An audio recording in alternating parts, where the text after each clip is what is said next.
সঙ্গে খণ্ডযুদ্ধ তৃণমূল কংগ্রেসের। তৃণমূলের প্রতিনিধি দলের ধর্ণা সরালো পুলিশ, টেনে হিঁচড়ে তৃণমূলের প্রতিনিধি দল তাকে সরায় দিল্লি পুলিশ। 4 কেন্দ্রীয় এজেন্সির অধিকর্তাকে বদলির দাবিতে ধর্ণা তৃণমূলের।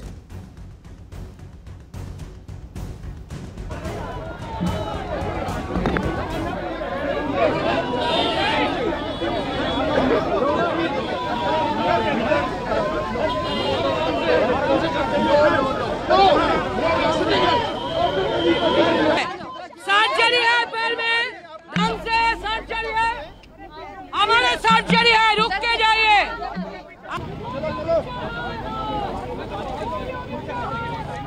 দিল্লিতে নির্বাচন কমিশনের সামনে তৃণমূল কংগ্রেসের ধর্ণা। 4 কেন্দ্রীয় এজেন্সির অধিকর্তাকে বদলির দাবিতে ধর্ণা। তৃণমূলের ধর্ণায় ধুমধুমার পরিস্থিতি দিল্লিতে, সেই ছবি দেখতে পাচ্ছেন।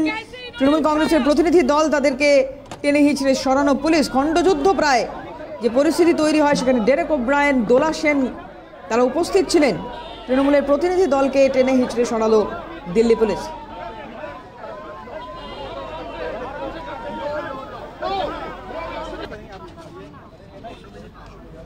ইন্দ্রাণী দাশগুপ্ত আমাদের প্রতিনিধি রয়েছেন টেলিফোনে। ইন্দ্রাণী, একটু জানবো তোমার কাছ থেকে সূত্রপাত কি থেকে ঘটনা? দেখো, আজকে প্রথমত নির্বাচন কমিশনে এসেছিল তৃণমূলের 10 জনের প্রতিনিধি দল। তাদের যেটা বক্তব্য যে জিতেন্দ্র তিওয়ারির সাথে এনআইএ এর অধিকর্তা বা এনআইএ এর অফিসারের বৈঠক হয়েছে এবং তিনি একটি ফাইল দিয়েছিলেন। সেই ফাইল অনুযায়ী কিন্তু একের পর এক এনআইএ গ্রেফতার শুরু করেছে। এই যে 4টি কেন্দ্রীয় এজেন্সি এই মুহূর্তে বাংলায় রয়েছে, তাদের অধিকর্তাদের অবিলম্বে বদল করতে হবে। এই দাবি নিয়ে মূলত নির্বাচন কমিশনে এসেছিল তৃণমূলের প্রতিনিধি দল এবং নির্বাচন কমিশনের সাথে কথা বলার পরে তারা বেরিয়ে আসেন এবং জাতীয় নির্বাচন কমিশনের সামনে হঠাৎ করে ধর্ণাতে বসে যান ডেরেক ওব্রায়েন, দোলা সেনরা। তারা যেটা পরিষ্কারভাবে বলেন যে যতক্ষণ না এই বদলি করা হবে, অর্থাৎ যে 4 জন অধিকর্তা আছে এনআইএ, সিবিআই, ইডি এবং ইনকাম ট্যাক্স, এই যে 4টি ডিপার্টমেন্ট, তার যে শীর্ষ অধিকর্তা আছেন তাকে যতক্ষণ না বদলি করা হবে ততক্ষণ এই ধর্ণা চলবে এবং আগামীকাল বিকেল 5টা পর্যন্ত প্রাথমিকভাবে ধর্ণা চালিয়ে যাওয়ার নির্দেশ দেন ডেরেক ওব্রায়েন। কিন্তু তারপরে নির্বাচন কমিশনের যে নিরাপত্তা রক্ষীরা তারা সেখানে এসে পৌঁছান এবং তারা পরিষ্কার বলেন যে এখানে 144 ধারা জারি রয়েছে এবং এটা মডেল কোড অফ কন্ডাক্টের বিরুদ্ধে। আপনি নির্বাচন কমিশনের সামনে প্ল্যাকার্ড, ব্যানার হাতে এইভাবে ধর্ণা করতে পারেন না। কিন্তু ডেরেক ওব্রায়েন কোনো কথা শুনতে রাজি না হওয়াতে 10 থেকে 15 মিনিট পর্যন্ত বোঝানোর চেষ্টা করেন নিরাপত্তা রক্ষীরা এবং তারপর সমস্ত যে সাংসদরা ছিল তৃণমূল কংগ্রেসের, সেই সাংসদ সহ অন্যান্য যে প্রতিনিধিরা ছিলেন তাদেরকে জোর করে নিরাপত্তা রক্ষীরা বাসে করে তুলে নিয়ে যায় এবং আমরা যেটা জানতে পারছি মন্দির মাঠ থানা বা মুখার্জি নগর থানাতে তাদের নিয়ে যাওয়া হয়েছে। সেখানে তাদের ডিটেইন করা, অর্থাৎ আটক করে রাখা হয়েছে। সবকিছু মিলিয়ে নির্বাচন কমিশনের সামনে কিন্তু টিএমসি সাংসদ এবং প্রতিনিধিরা রীতিমতো খণ্ডযুদ্ধ শুরু হয় নিরাপত্তা রক্ষীদের সামনে। ডেরেক ওব্রায়েন তিনি পড়ে যান, তার যথেষ্ট আঘাত লেগেছে। এছাড়াও দোলা সেনকে জোর করে তুলে নিয়ে যাওয়া হয়। তাদের একটাই দাবি ছিল যে যেভাবেই হোক যে 4 জন অধিকর্তা রয়েছে শীর্ষ কর্তা তাদেরকে বদলি করতে হবে, কারণ রাজনৈতিক প্রতিহিংসা বশত তারা বারে বারে তৃণমূল কংগ্রেসের যে নেতা এবং কর্মীরা রয়েছেন তাদের উপর আঘাত হানতেন এবং তাদেরকে বারে বারে হ্যারাস করা হচ্ছে, তাদের বাড়িতে তল্লাশি চালানো হচ্ছে, তাদেরকে ডেকে পাঠানো হচ্ছে, তাদেরকে অ্যারেস্ট করা হচ্ছে এবং এর ফলে তৃণমূলের নির্বাচনী কাজ বাধাপ্রাপ্ত হচ্ছে এবং এটি বিজেপির সাথে যোগ সাজসে করা হচ্ছে বলেও তারা দাবি করেন। উদাহরণ হিসাবে তারা জিতেন্দ্র তিওয়ারির সাথে এনআইএ এর অধিকর্তার যে বৈঠক হয়েছে সেই প্রসঙ্গটি বারে বারে তুলে ধরেন এবং নির্বাচন কমিশনের কাছে স্মারকলিপি দেওয়ার পাশাপাশি তারা কিন্তু জাতীয় নির্বাচন কমিশনের সামনে প্রায় 15 মিনিট ধর্ণা অবস্থান কর্মসূচি পালন করেন। দেবারতী, ইন্দ্রাণীর সঙ্গে থাকো।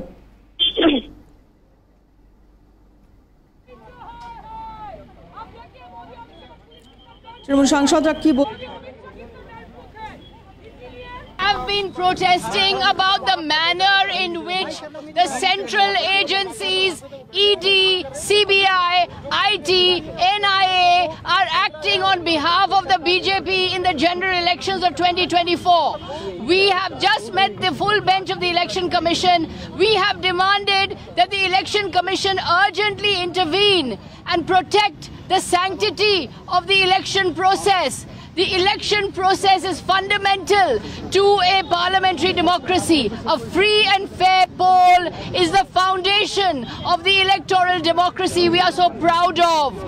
The sanctity of the election process is being violated because the central agencies, ED, NIA, CBI, IT are acting like the government's agents. They're acting like the BJP's branch office. They're acting like the 12th man who's batting on the side of the BJP. We are therefore asking for the removal of the heads of the CBI, IT, NIA and ED. Change the heads of the CBI, IT, NIA, ED now. That is our demand. Why will the Election Commission not intervene? Why will the Election Commission not ensure a level playing field? Why is the Election Commission allowing the sanctity of the electoral process to be violated not once, not twice, but time and time again? This is part of the basic structure of our constitution. Does the Election Commission not care for the basic structure of our constitution? We are sitting in a peaceful protest to protest against the role of the central agencies, to demand that the heads of the central agencies be removed. And as you can see, Mr. Modi's police and Mr. Amit Shah's police is now coming to try and take us away from here. But we will not budge. We are determined. Change the heads of the NIA, IT, CBI and ED. Change them now. আপনারা জানেন আমরা election কমিশনে একটু আগে বলেছি যে মোদি বাবু এবং অমিত শাহের খিলনা হয়ে গেছে, খেলনা হয়ে গেছে, বিজেপি স্টাফ ব্রাঞ্চে পরিণত হয়েছে। সিবিআই, ইডি, এনআইএ, আইটি তাদের চিফকে এক্ষুনি বদলানো দরকার।